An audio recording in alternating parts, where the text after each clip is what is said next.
Bismillahirrahmanirrahim. Assalamualaikum warahmatullahi wabarakatuh. Pemirsa yang dirahmati Allah, marilah kita simak ceramah dari Gus Bah dengan tema solusi ketika hidupmu terpojok dan tidak baik-baik saja. Sebelumnya marilah kita bersolawat terlebih dahulu. Allahumma sholli ala sayyidina Muhammad wa ala ali sayyidina Muhammad. Selamat menyaksikan. Makanya saya sering pada orang mau cerai tanya saya, Gus saya ini cerai gak, istri saya kurang ajar gini. Gak usah. Tapi bojo kula judes. Uang di bojo itu keren, paling gak kowe ra darani jomblo. Oh, diarani duda ora enak. Wes luwe sabar ndi diarani duda mek diarani bojo judes. Enak bojo judes cek gagah. Di bojo lah. Oh, provokator itu. Jadi kafabi jazaan an radhiya kalaka alan sudah ditakdir pernah sujud itu sudah keren. Dulu ulama ala hadan nampak. Ulama dulu cara berpikir seperti itu. Makanya ulama dulu kalau nafsiri wasjud waktarik sudah pernah sujud. Di Quran enggak pernah. Ada ayat wasjud san sujudo siro ingkana kada wa kada ingkunta mutayakinan dikabuli sujudi. Kan ada sujud ya sujud saja, enggak usah mikir makbul apa enggak makbul. Sudah kalau sujud pasti waktarik.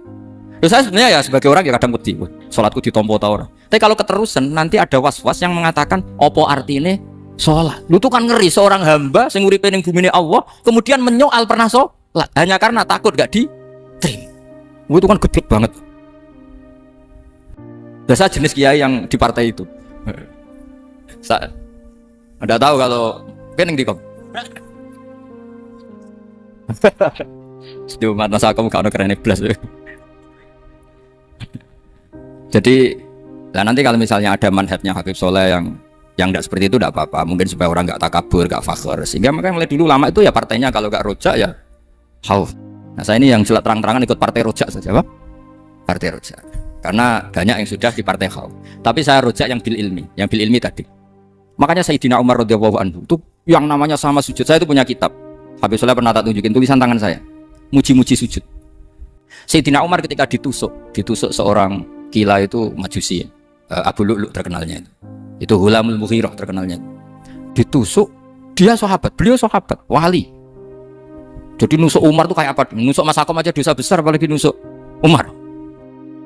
Ketika ditusuk, dia itu ya punya dendam, namanya manusia itu punya dendam. Artinya namanya orang kan mangkel sama yang nusuk. Kalau orang mangkel itu inginnya kan yang nusuk itu masuk neraka. Tapi apa kata Umar? Ngendikan gini, tanya pertama, yang nusuk saya siapa? Orang majusi. Orang majusi, Hulamul Mughirah. Alhamdulillah alladzi lam yaj'al maniyati biyadi rajulin lam yasjud laka sajdatan yuhaju biha indaka yaumil qiyamah. Saya itu senang Gusti, yang nusuk saya orang yang enggak pernah sujud sama jenengan. Jika kalau saya dendam supaya dia masuk neraka, saya enggak takut orang itu nuntut sama saya. Tapi kalau dia pernah sujud, pernah sholat, kemudian dia masuk neraka karena nusuk saya, kemudian dia berargumentasi, saya pernah sujud ya Allah, kenapa engkau masukkan neraka? Saya tidak berani jawab ya Allah. Saking hormatnya sama yang namanya sujud. Jadi kamu ada dendamnya kesampaian cara Jawa ya. Dendam dengan tanda kutip ya, tidak makna semestinya. Jadi mangkel mbek sing nusuk, nak mlebu neraka pantas, wong ora tau sujud wae Gusti gitu. Tapi kalau pernah sujud, kemudian dia masuk neraka karena saya, bisa yuhajuni biha yaumil qiyamah. Jadi kayak apa sujud? Saya Nabi itu kalau muji sujud sampai ngingetkan wa hatta takuna sajdatul wahidatu khairan minad dunya wa ma fiha. Nanti kalau kamu di akhirat ketemu Allah, kenangan terbaik kita apa? Di dunia pernah sujud. Keren aja. Cara ning pondok wis tau bayar seharian lho. Cara sowan kiai tau ngampopi Mas. Wis go jajan nih. Nah tapi kadang setan itu masuk tadi. Apa artinya sujud gak mesti ditompo? Apa artinya sowan Habib ngaturi ra mesti ditompo? Ngaturi kiai. Akhirnya ada ketakutan. Nah kalau ketakutan ini berlebihan lama-lama, ma faidatus sujud. Wah itu sudah buruk sekali wong hamba kok tanya ma faidatus sujud. Lah ini di pentingnya mazhab-mazhab saat ini. Jadi saya ngaji agak-agak uraan wa amdan. Kalau ini watak sudah bukan. Jadi uraan itu ada dua, ada yang amdan bismil ilm, ilmunya banyak terus milih manhaj. Insya Allah saya partai itu. Ada yang uraan bakat Mas. Ada ya? Ada apa banyak? Nah sebetulnya khauf juga gitu Bim. Ada khauf itu karena ilm. Ada Habib alim alama atau kiai alim alama, dia tahu masyarakat kalau ngikuti Gus Bah nanti jadi fakhr, kurang tawaduk, terus dia milih partai khauf. Lah yang buruk itu ada kiai yang milih khauf pancen dari awalnya sati cilik. Jenisnya wis sati. Jadi sebenarnya dia tidak cukup ilmunya nerangkan khauf, cuma jenisnya wis hati cilik. Wong ning omah lawang dikunci, ono gludak-gludak, ono hantu putih. Jadi ya sama, yang bawa rojak bisa bawaan dablek, yang bawa khauf bisa saja bawaan hati cilik. Nah kita ingin yang bawa roja ya bismil ilm, yang bawa khauf juga bismil ilm. Ya ono Mas, wong sing ati gede, mengane dua blek, tapi enggak bawaan roja, memang bawaan dablek. Ada yang ati cilik tapi bawaan khauf. Jadi mengatakan khauf tapi sebetulnya bawaan ati cilik. Nah kita inginnya ndak kalau roja ya bismillah kayak Abdul Hasan Asyadili, kalau yang kampanye khauf kayak Sayyid Abdul Haddad bawaan apa? Sehingga kita ini kul inni ala bayyinatin mir rabbi, semua itu berdasar ilmu sing jelas welo-welo. Makanya semua nabi memaklumatkan apa? Kul inni ala bayyinatin mir rabbi. Jadi semua ilmu syaratnya apa? Bayyinah itu kebenaran ilmiah sing jelas welo-welo. Makanya itu yang disebut Allah Subhanahu wa taala mensifati kekasihnya yaitu Nabi Muhammad sallallahu alaihi wasallam, lam yakunil ladzina kafaru min ahlil kitabi wal musyrikina munfakkina hatta ta'tiyahumul bayyinah rasulun minallah yatslu suhufan mutahharah. Niku Kanjeng Nabi saking cerdase, meneh dek wong Islam, wong musyrik, wong kafir, ngerti logika yang dibangun Nabi saja kuat infikak dari kemusyrikannya. Makanya disebut munfakin. Orang-orang musyrik, orang-orang kafir tidak munfakin, tidak tercerabut dari akar akidahnya hatta ta'tiyahumul ya. Bayyinah itu siapa? Rasulun minallah yatslu suhufan mutahharah. Masyhur itu debatnya Nabi dengan orang-orang musyrik. Mereka bilang, "Ya Muhammad, kita ini urusannya banyak, kasusnya banyak. Lalu Anda mengajarkan ke Tuhan satu. Masa urusan banyak cukup Tuhan satu? Itu enggak fair Muhammad. Aja'alal alihata ilaha wahida inna hadza la syai'un ujab. Urusan kita banyak, masyakil kita banyak, muskilah kita banyak. Kalau Tuhannya satu enggak cukup Muhammad." Nabi dengan santainya memberi penjelasan. Ya sudah gini saja. Kalau kamu jadi budak atau pembantu, majikan kamu banyak. Semuanya merintahkan kamu, semuanya bikin aturan untuk kamu. Kamu suka enggak? Ya enggak suka Muhammad. Kalau majikan kita banyak, repot. Ya sudah, Tuhan kamu itu majikan kamu. Kalau banyak perintahnya beda-beda, kamu pusing.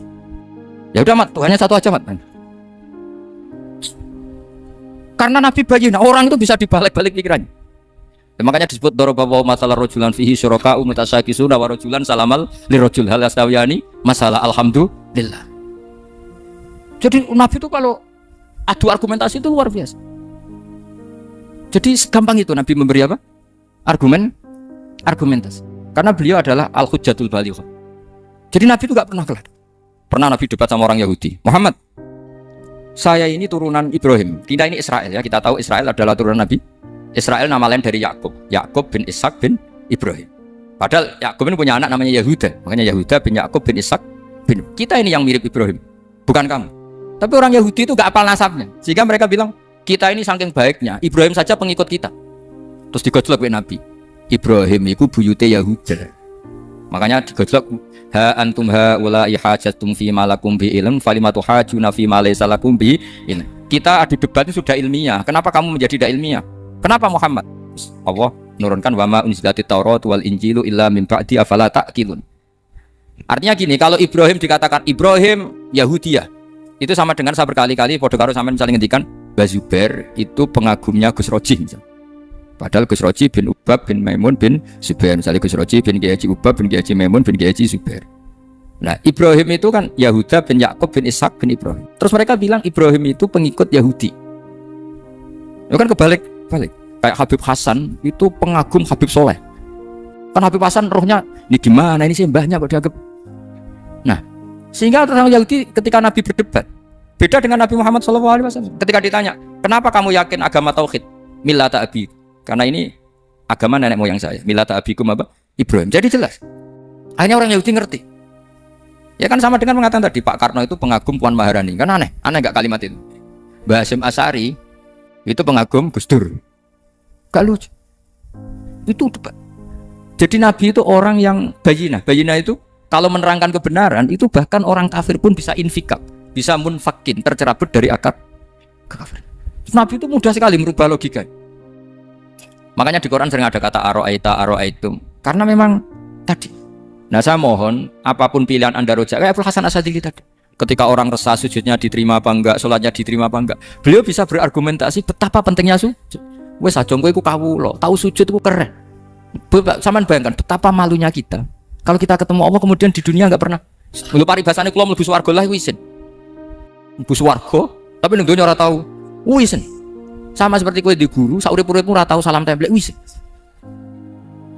Kira-kira seperti. Meskipun salam template ora penting. Ya ora penting to, misale soleh salam template 50.000 duwe wis akeh ngono kan. Nama sakom penting kudu rokok. Itu bukan nilainya kok, betapa malunya kita. Saya dulu mau sarang, andai kan tidak pernah khidmah sama malu tenan sebagai apa? Santri. Makanya Sayyidina Umar ketika beliau dibunuh orang, itu pertanyaan pertama, Dia pernah sujud enggak? Enggak pernah. Andai kan dia pernah sujud, maka saya tidak berani masukkan dia masuk neraka. Takutnya dia protes sama Allah, ya Allah saya pernah sujud, kenapa harus di neraka? Atau Umar ditanya Allah gini, Umar, kowe ridho wong sing tau nyembah aku kemudian dia di neraka? Kayak apa ya? Jadi makanya Umar ketika wafat ketika alhamdulillah alladzi lam yaj'al maniyati biyadi rajulin lam yasjud laka sajdah. Ya, jadi saya mohon sekali jadi majelis ini sebuah majelis mubarak, caranya tauhidnya dibenarin. Apa tauhidnya dibenarin? Jadi Allah itu adhaka wa abka, Allah itu al-hadi, Allah itu ar-razzaq. Sehingga menteri ekonomi mbok salah rumusil lah wong tetep mangan. Mergo Allah itu ar-razzaq. Mbok negara dikelola keliru lah wong tetep mangan, wong Allah itu ar-razzaq. Kiai rada akeh sing masalah. Tapi ya tetap agama ini jalan. Lho andai kan syaratnya agama ini kayak ini bener, wah ya repot. Kowe iso bayangno masakom bener terus. Tapi agama ini berkali-kali coba di TV itu banyak nyun sewu, ada ustadz, ada kasus apa, ada kiai, kadang ada masalah hukum. Agama ini jatuh enggak masalah. Padahal di TV lu sudah dinasionalkan kan, ada kiai terlibat kasus hukum atau ustadz tertangkap karena melakukan apa gitu. Tapi enggak ngefek karena agama ini disifdillah wa biri ayatillah. Sama. Negara mana-mana kadang manajemen ekonominya enggak jelas, tapi masyarakat ya makan karena Allah rezak. Sama, aku kancanan masakom ngeluh, tapi Allah adhaka, akhirnya iso guyu. Padahal orang untungnya belas kancanan dede. Tapi karena Allah itu adhaka. Nah kita dengan istri yang kita cintai, dengan keluarga kadang nangis. Karena Allah itu zat yang bisa memberi abka. Wa annahu wa adhaka wa abka. Terus wa annahu wa amata wa ahya. Kita tidak ingin mati. Wah ya mati saja karena kita objek. Nah, hidayah itu seperti itu. Allah al-hadi. Apa? Allah itu kayak apa Korea, negara ateis. Enggak kebayang di sana ada ngaji Aqidatul Awam Mabadi' Fikih. Sekarang banyak. Saya tuh kalau beli Aqidatul Awam berdusan lagi kirimkan ke Korea. Sebelum saya ke Korea, karena sebagian santri saya di Jogja. Di sana ada ngaji Aqidatul Awam, ngaji takrib. Bahkan saya di sana dilakoni sakduna fid dunya. Kayak apa Allah kalau ingin bikin hidayah? Karena Allah itu al-hadi. Wong Indonesia digerakno seneng duit. Bareng wis seneng duit mau apa? Korea. Setelah di Korea tersiksa karena enggak ada tempat akhirnya urunan. Segampang itu kalau Allah mengendaki. Itu enggak dibenem MUI, enggak dibenem. Karena Allah al-hadi. Jadi saya mohon sekali tauhid ini dibenerin dulu. Allah tetap al-fa'ilul mukhtar, apa? Al-fa'ilul. Sehingga Allah mensifati dirinya adhaka. Mbok kamu bendung kayak apa, orang ngaji saya tetap guyu. Sekarang iso mbuli saya. Oh, Gus Bab yang ngaji itu guyu. Allah yang memberikan guyu kamu itu. Andai kan sesuai status kamu, kowe ora ngarep guyu. Utang akeh, jatuh tempo, bojo ora percaya. Gede-gede kayak paham. Nah, sehingga Rasulullah kalau kita meyakini syafaatul Rasulullah SAW itu cara berpikir harus kita balik. Misalnya begini, wong Islam nakal ngono, penggaweane maksiat kok disafaati Kanjeng Nabi kurang penggawean. Caranya berpikir jangan gitu. Kalau gitu kayak mari mangkal, wong nakal ngono kok untuk syafaati Kanjeng. Tapi cara berpikir gini, syafaatul Rasulullah itu wasi'ah, luas sekali. Syafaatul Rasulullah ghairu munhasirah, tidak terbatas. Syafaatul Rasulullah itu lebih sakti ketimbang dosanya umatnya. Semua ulama dulu kalau nyifati Allah juga gitu. Allahumma misalnya, maghfiratuka ausa'u min dzunubina. Ya, yang misalnya yang pakai mutakalim ya Allahumma maghfiratuka ausa'u min dzunubi wa rahmatuka arja intimin amali. Jadi jangan kitanya dulu. Kalau kitanya dulu kan nyifati kita dosa banyak.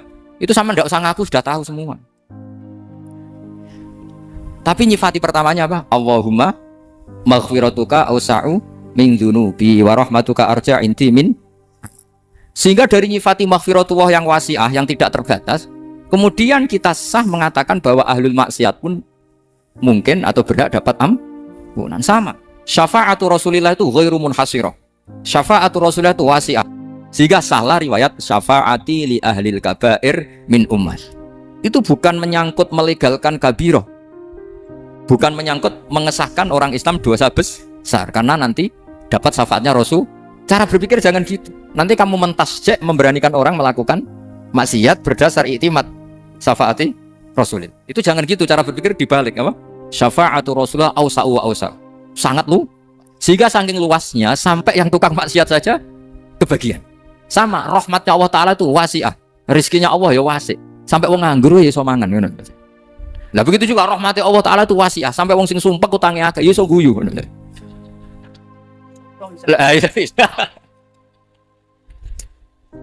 Tapi kalau dibalik, misalnya saya diprotes kiai, saya pernah juga diprotes. Gus umat kok mbok latih guyu, padahal mereka maksiate akeh, hutangnya akeh gini-gini. Karena kamu menyifati orangnya. Kalau menyifati orangnya sampean guyu haram.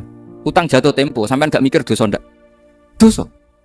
Jadi kiai muridnya goblok kok kiai kurang tahajud itu terus. Jadi kiai kok muridnya goblok tenang wae. Sementing untuk sowanan itu amatir ya kan. Mestinya cara berpikir dibalik. Rahmatullah wasi'ah, rizquhu ya wasi', fadluhu wasi'. Sampai wong sumpek wae iso guyu. Sehingga kita ini sudah objek. Loh, kita ini tidak subjek, di alam raya ini kita tidak subjek tapi apa? Objek. Makanya saya berkali-kali mengatakan, mbok kayak apa sumpeknya kita, tetap wong iso guyu. Karena apa? Allah mensifati dirinya wa annahu wa adhaka wa abka. Allah itu adhaka, zat yang memberi orang iso guyu. Wa abka lan zat sing maring wong iso nangis. Karena sifatnya Allah Ta'ala pasti nafidah, sifatnya Allah Ta'ala pasti terjadi. Dan kita objek. Makanya wong sumpek utange akeh, bojo ora percaya, tangga ora percaya, nak guyu banter-banter. Karena Allah ku adhakadat yang maringi guyu. Wa abka. Sudah presiden, sudah gubernur, sudah menteri. Nah Allah kepengen nangis, no yo nangis. Coba ngeluhnya apa kalau misalnya dengan seorang mantan presiden atau mantan gubernur. Kadang anak calonan RT menang bunda ya. Ngeluhnya apa orang alim misalnya, alim alama, anaknya mau jadi jurumiyah raiso. Susah. Kaya raya anaknya jadi pasien, susah. Allah punya cara untuk abka, untuk bikin orang nangis. Nah karena kita ini objek, pasti sesumpek apapun orang yang bisa tertawa ya bisa nangis. Makanya banyak ulama yang nggak terlalu serius mikir agama ini, bukan karena dablek, karena Allah mensifati dirinya Al-Hadi yang memberi petunjuk. Kita nggak ditunggoni Kanjeng Nabi, nggak ditunggoni Wali Songo, nggak ditunggoni para Alawiyyin yang dulu, nggak ditunggoni Habib-Habib yang kayak Said Abdul Al-Haddad. Tapi karena Allah itu Al-Hadi yang memberi petunjuk, dan sifatnya Allah Ta'ala la bidda wa ayat takuna nafidah. Sifatnya Allah pasti nafidah. Amerika kayak apa liberalnya, sekarang trennya juga banyak yang masuk Islam. Kampung-kampung pedalaman nggak ada kiainya, cukup mudin. Kadang membawa agama itu orang yang ke situ mau nyari kayu. Orang di pedalaman Kalimantan, Sulawesi itu pertama itu nyari kayu, tapi bawaan hidayat, lama-lama bikin masjid. Saya pernah di Korea, ke sana orang nyari uang. Niatnya juga nyari uang, tapi akhirnya tersiksa kalau nggak bikin masjid. Karena apa? Karena Allah itu Al-Hadi, zat yang memberi petunjuk. Maka kamu tidak usah khawatir. Agama ini pasti jalan ila yaumil qiyamah. Karena Allah Al-Hadi. Sama. Mbok kamu umat mbok weden-wedeni kowe ku amalan ora mesti ditampa. Nek ora ditampa mlebu neraka. Ngono mulai ngaji ya tenang ae. Tenang, santai. Bahkan kadang bilang gini, Pak Yai tadi gak bener. Masa ngecap orang mlebu neraka? Kita yang masyarakatnya gak tahu pintunya. Kayaknya tahu pintunya. Karena orang itu punya cara. Loh ya betul. Orang Bedui itu kalau ngaji sama Nabi itu lebih unik timbang yang soleh, timbang yang pinter. Sehingga banyak ilmu itu ditemukan dari orang Bedui. Karena cara berpikir itu aneh. Kalau orang soleh, orang waras kan berpikirnya ada aneh, standar. Jadi orang Bedui itu aneh. Pernah suatu saat Rasulullah itu khutbah cerita kiamat. Wah dahsyatnya kiamat kayak apa? Semua orang diam nangis semua. Orang Bedui enggak, lebih cerdas. Ini Nabi itu aneh. Cerita kiamat kalau ada tanggalnya ini gimana? Orang nangis semua karena dahsyatnya kiamat kayak gitu. Bumi dihancurkan, wus. Pantas sudah nangis dewe-dewe. Ya ono sing nangis pabrik banyune macam-macam ya. Ini kalau kiamat gimana? Ini perjalanan air kemasan saya kan orang mikir dewe-dewe gitu. Tapi ini tidak. Orang Bedui cara berpikir itu enggak. Malah ya Rasulullah mata sa'ah. Engkau itu cerita kiamat tapi enggak jelas tanggalnya. Kalau cerita kiamat ya harus jelas dong kapannya. Jadi unik. Jadi cara berpikir sahabat kaget semua loh. Kaget. Karena enggak kepikiran. Nabi A'radu anhu, A'radu itu mengabaikan. Banyak sahabat yang menganalisis lam yasma kan. Nabi memang enggak dengar sehingga mengabaikan. Ada yang analisis lagi sami awakariya. Sebenarnya Nabi dengar cuma enggak berkenan karena tengah-tengahnya khutbah kok tanya. Tapi si Arabi ini cerdas. Masuk akal kan? Misalnya mau pilihan presiden, orang mesti tanya, kapan kan gitu. Ya kan? Mau ganti presiden atau ganti bupati, takarannya orang kan kapan?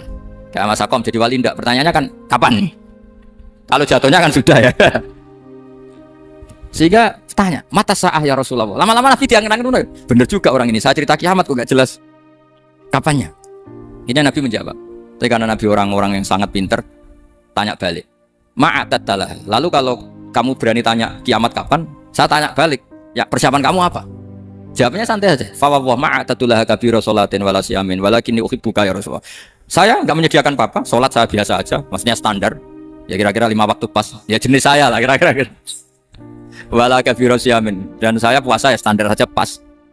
Walakinni uhibbuka ya Rasulullah. Tetapi saya mencintai engkau ya Rasulullah. Jawabannya Nabi apa? Almar'u ma'aman ahabba. Sebagian riwayat anta ma'aman ahbabta. Jadi hadis itu populer tuh barokahnya wong desa. Andai kan dia punya etika maka sowan dulu tanya 4 mata. Itu jadi hadis ahadi. Tapi barokahnya dia selonong di depan umum. Zaman Nabi khutbah itu jadi hadis mutawatir. Jadi kadang barang baik itu barokahnya orang yang nggak baik. Maksudnya suul adab. Tanya gitu kan suul. Tapi itu barokah. Akhirnya hadis itu mutawatir karena didengar ribuan sahabat yang mendengarkan khutbahnya Rasulullah. Tapi kalau hadis itu satu-satu kan khossoni bidzalika Rasulullah, khossoni bidzalika Rasul, itu nanti jadi hadis ahadi yang kualitasnya jauh di bawah hadis mutawatir. Jadi barokahnya orang suul adab itu ada. Karena Allah yang mendesain ini. Akhirnya kata sahabat, kata Anas bin Malik, mereka itu mangkelnya bukan main sama Arabi tadi, karena tanya nggak sopan sama Rasulullah. Tapi setelah Nabi jawab almar umma aman habba, fama farihu bisyai'in farohahum bidzalika badal. Mereka tidak pernah senang dengan hadisnya Nabi sesenang riwayat almaru ma'aman ahabba. Barokahnya Arabi, Bedui. Makanya saya sebagai kiai ini Bedui saya tak pertahankan ila yaumil qiyamah ya. Karena umat ini pernah terbarokahi oleh orang apa? Bedui. Barokahi suladab tadi. Jadi mohon ini supaya majelis ini kan majlisul iqtorti Rasulullah, coba terlatihlah mengatakan Allah itu subjek, Allah itu al-fa'ilul mukhtar, Allah itu al-fa'ilul mukhtar, Allah itu yang menentukan alam ini. Dan Allah mensifati dirinya wa annahu wa adhaka wa abka. Allah itu zat yang memberi orang itu bisa tertawa. Dan Allah juga yang memberikan orang itu bisa menangis. Mau kayak apa kamu neror umat? Wah, amal gak mesti diterima gini-gini. Ternyata neng majelis nangis sih. Mulai ya guyu. Padahal guyu-guyune ngenyak tenan nih. Daripada apa ya agak-agak merodok orang yang dohirnya beda dengan batinnya. Gak perlu distatuskan seperti itu. Ya sudah biasa saja. Jadi nah, fi muqaddimihim, imam besar dalam manhaj ini namanya Abul Hasan apa? Asyadzili. Abul Hasan Asyadzili itu kalau ada orang tanya gini, Beb saya ini susah, sholat saya tidak mesti diterima Allah gini-gini, marah. Gak usah. Kafa bika jazaan an radiyaka laka ahlam. Sudah kamu ditakdir pernah sujud itu sudah keren. Saya itu andaikan dapat kabar dari malaikat bahwa sholat kamu tidak diterima, saya tidak susah. Bukan karena sombong. Pernah ditakdir sholat sujud ning Allah itu keren. Kayak apa malunya kita ketemu Allah kemudian kita di bumi tidak pernah sujud. Makanya cara Abul Hasan Asyadzili kowe ora usah mikir sholat ditampa taro ora usah mikir. Kowe ditakdir tahu sujud itu hebat. Kafa bika jazaan an radiyaka laka ahla. Cukup kamu mendapat balasan dari Allah, kamu pernah ditakdir sujud. Gak perlu ngaji alim alamas, gue sawi ngalor kidul jalalain keren. Paling gak malaikat pernah melihat kamu, gue tak kitab kudi. Gak penting paham, gak penting. Karena isra bakat paham teman. Jadi Abul Hasan Asyadzili adalah orang yang dan itu Al Hasaniyah dan itu Al Hasan. Makanya macam-macam kita yang Al Husaini sudah kita punya Faqih Muqaddam, punya banyak. Di Al Hasani yang paling populer diantaranya adalah Abul Hasan Asyadzili. Beliau tuh kalau ngendikan sesuatu itu positif terus. Termasuk itu ketika ada orang resah sholat saya diterima ndak, kata beliau wes yang support mah ditakdir tahu sujud. Saya itu sebetulnya kadang-kadang yang miris, wes sholatku tompo tawara, tapi saya sangat sadili, sangat sadili. Saya nggak pernah berdoa ya Allah ibadah kami jenengan terima ndak, karena takut kalau doa gitu keterusan itu terus ditompo ora, akhirnya keterusan gitu, akhirnya ngenes. Masa orang pernah sujud ngenes? Lama-lama gini setan masuk, apa artinya saya sujud ternyata nggak diterima? Lu wong tahu lo kok iskal tentang pernah sujud. Itu kan ibarat gini, kamu ngasih uang sama orang tua kamu, misalnya Habib Soleh ngasih uang Habib Ali, terus apa artinya tak kasih, kemudian beliau tidak terima kasih, itu kan lucu. Terima kasih tidak terima kasih, seorang anak ngasih orang tua itu keren. Makanya saya bangga dengan Habib Soleh ketika beliau mengumrohkan Habib Ali, sudah mendaftarkan haji Habib Ali. Gak usah mikir diterima apa enggak, wes keren, itu sudah perilaku yang keren, yang hebat. Tapi ngeten ya, kalau pesan karena Habib Soleh mulai kecil sama saya, sama-sama ngaji di Bahmun. Orientasi terbaik saking sunnah nabawiyah gini ku keberlangsungan. Terus kalau sering belajar tentang kitab-kitab samawi, kitab-kitab sing diriwayatakan beberapa ulama ahli kitab sing pun disahkan kalian ashabu Rasulillah sallallahu alaihi wasallam. Niku riyen Nabi Ibrahim niku pertama dadi Khalilur Rahman, kekasih Allah Khalilur Rahman.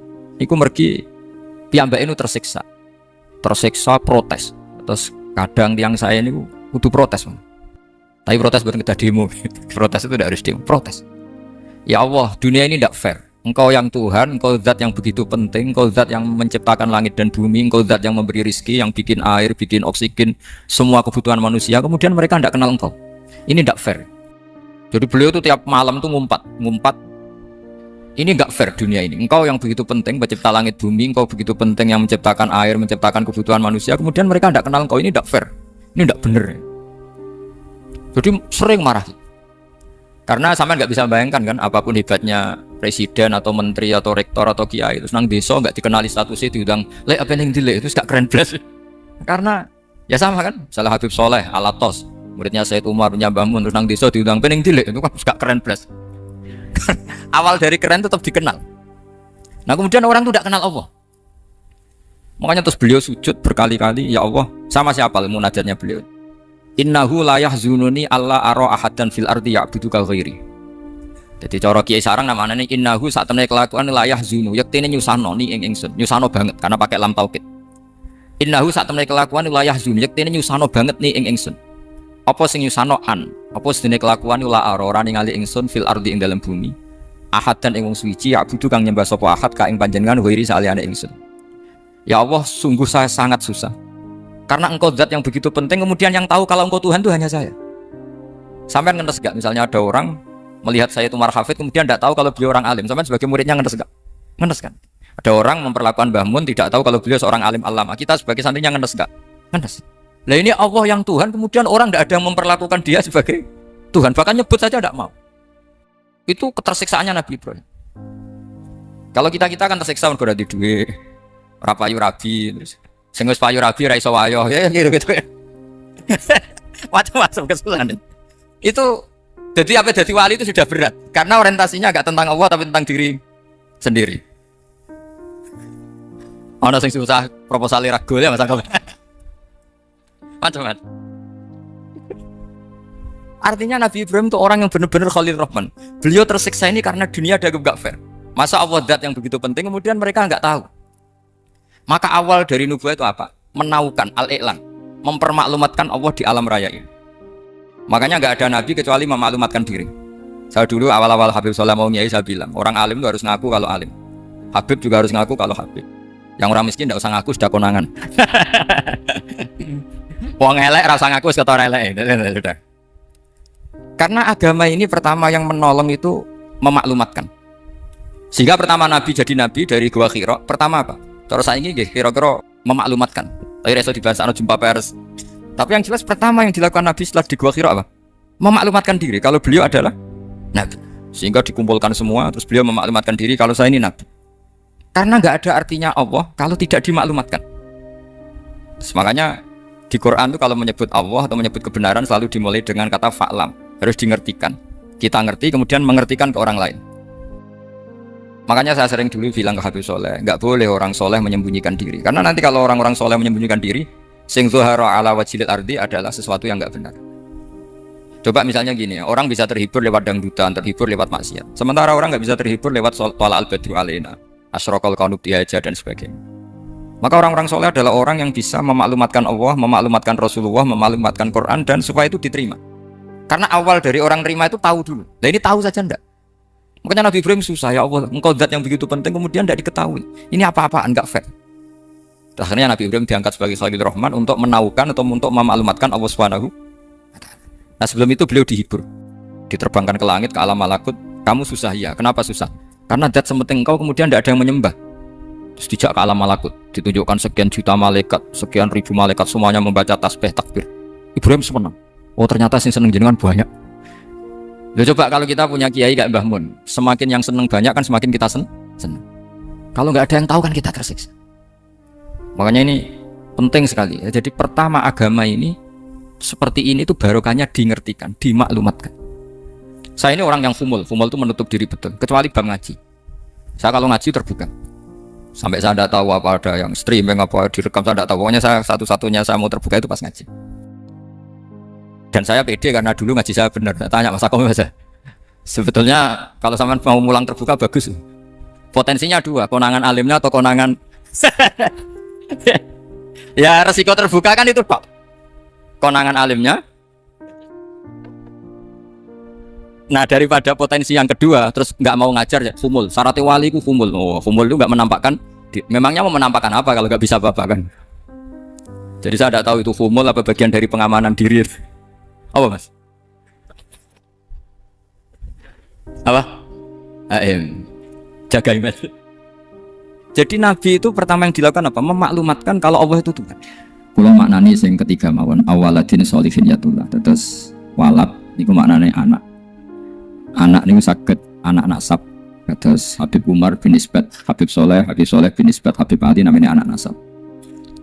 Lalu yang paling penting dari status anak niku soleh. Soleh niku status perilaku. Ya, dados soleh niku status ingkang soleh. Soleh niku maknane ingkang layak. Yat ulah nembe wonten sifat kedua ingkang donga. Terus pertama itu penting soleh. Di kata saat ini tiang mendoakan orang tuanya, tapi buatan enten status soleh dari rapati mandi. Jadi ini yang perlu diperhatikan. Jadi status soleh itu kita dapatkan dulu, baru yatul. Sekarang udah menculot, anaknya udah rapati soleh, terus dunga saja ini rapati mandi. Nah ini Habib Ali bejo, anaknya dijinakno soleh, soleh tenan. Jadi ini pun ini nama merger nih, jadi soleh kamil. Jadi ciri utama orang soleh itu kalau kebenaran tidak mendominasi bumi ini. Jadi ciri utama orang soleh itu seperti itu. Makanya kenapa saya milih manhaj. Tentu Habib Soleh tidak harus niru saya, karena antar orang alim tidak boleh saling mengikuti. Tapi juga seterusnya nggak boleh saling ganggu. Saya itu ngaji di mana-mana itu guyon. Karena bapak saya suka guyon, Mbak Mun suka guyon. Alasannya bapak dulu sederhana. Orang sudah nyari hiburan dengan maksiat. Sehingga agama ini harus membawa keceriaan sosial, membawa keceriaan hati. Karena Allah ngendikan kul bi fadlillah wa bi rahmati fa bidzalika falyafrahu. Orang tuh harus senang dengan kebaikan. Orang happy dengan tolal badru alina, happy dengan manaqibul akhyar, dengan fadhailul akhyar. Karena orang di sana sudah senangnya itu kalau ada maksiat. Nah sekarang agama dibawa orang-orang yang tidak menyenangkan juga. Ngaji teko wis merengut.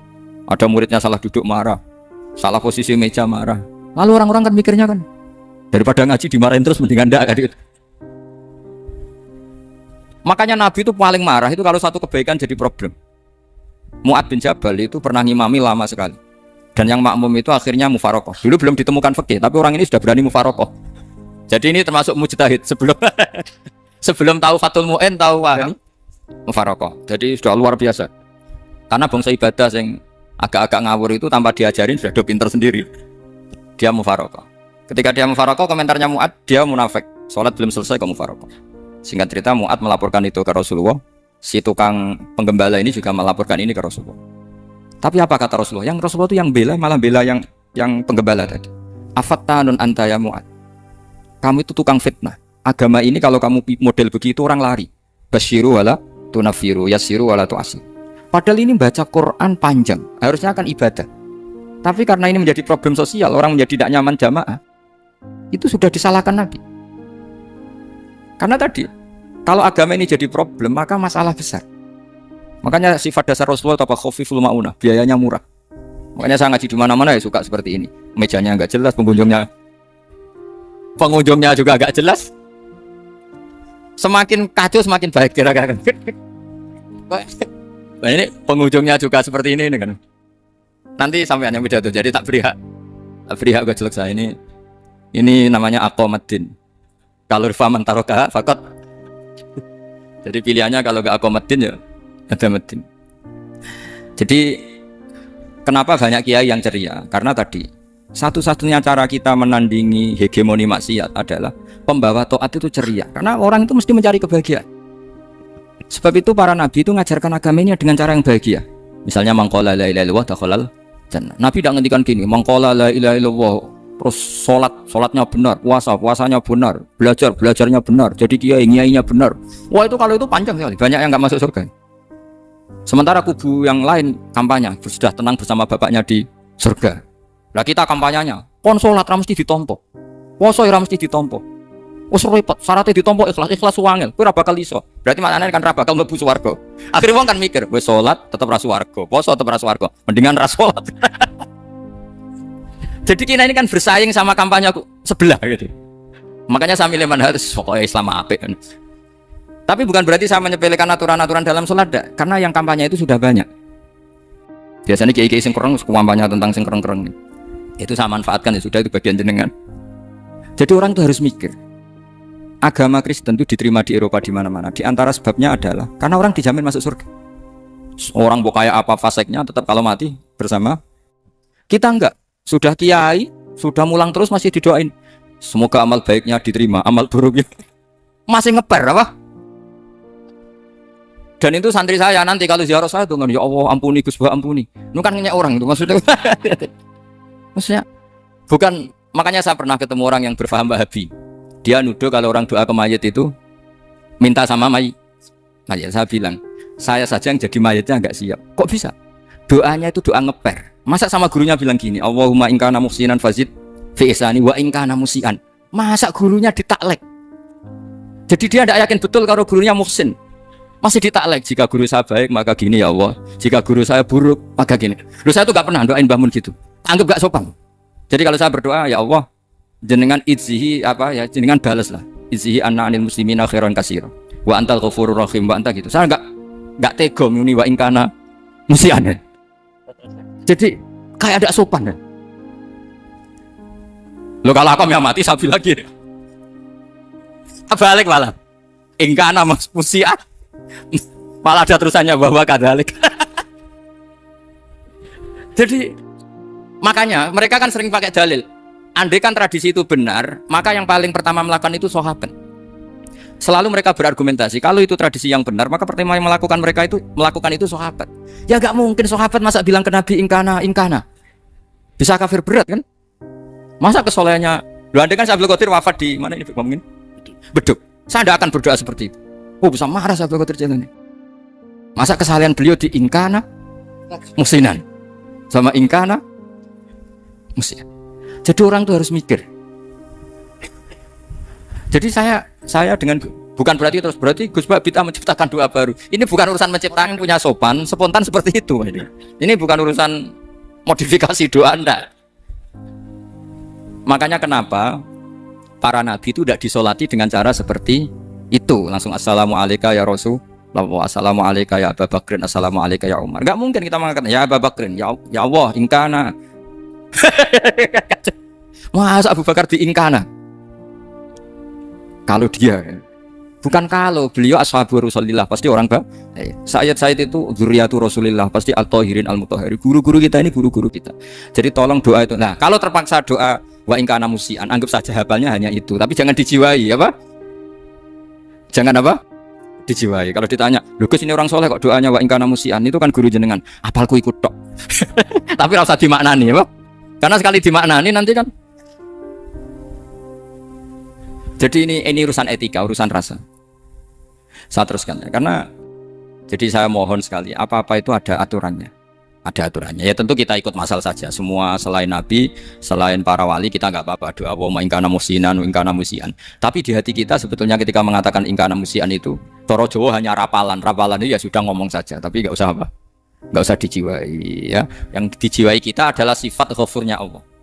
Bukan status mayitnya, tapi sifat ghafurnya Allah. Karena kata musik itu kan nggak nyaman.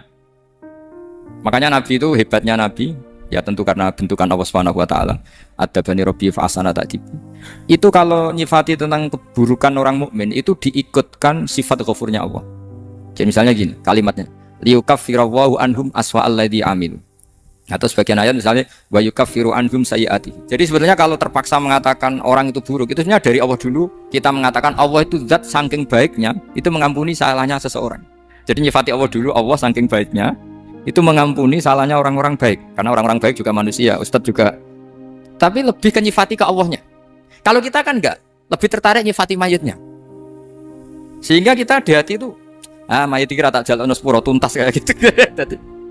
Jadi kalau di Quran tidak seperti itu. Jadi kita lebih mensifati Allah itu Ghafur, Afuwun Karim. Makanya seperti doa-doa kita kalau Ramadan begini, Allahumma innaka afuwun karim tuhibbul afwa, baru bakas fa'fu. Jadi ada aturannya. Meskipun ilmu ini agak jelimet, tapi bagi ahlinya ini ma'ruf. Kalau sama